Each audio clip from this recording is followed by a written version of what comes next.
Napadpad ako sa Coron, Palawan noong nakaraang linggo at eto ang mga nangyari.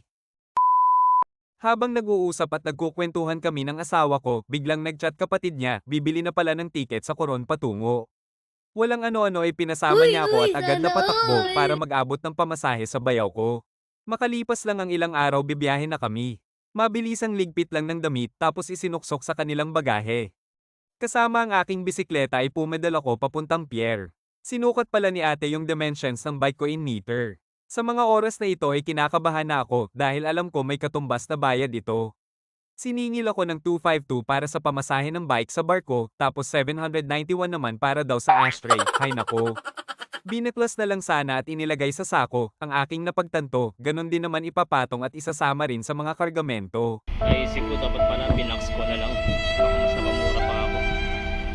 Alas 12 pasado nakapaglayag, di kagandahan ang panahon. Buti na lang hindi ganon kalakas ang hangin at alon, baka bumaligtad pa ang sikmura kapag nagkaganon. Hindi naman ako sanay na amin ang baon. First time kong nakasakay sa barkong may higaan, dati kasi puro lingkuran lang ang nasa sakyan. Nagsasabit lang ng duyan para may matutulugan kasi kapag nakaupo magdamag, tiyak masakit sa katawan. Nagising ako umiindayog ang barko, alas 4:30. Pagkatapos umihi balik ulit ng tulog, baka ako'y masuka pa. May libreng dinner at almusal nga pala. Huwag nyo nang hanapin kasi nasa tiyan ko na. 18 oras ang estimated na biyahe. Dapat nandun na sa Coron bandang alas 9.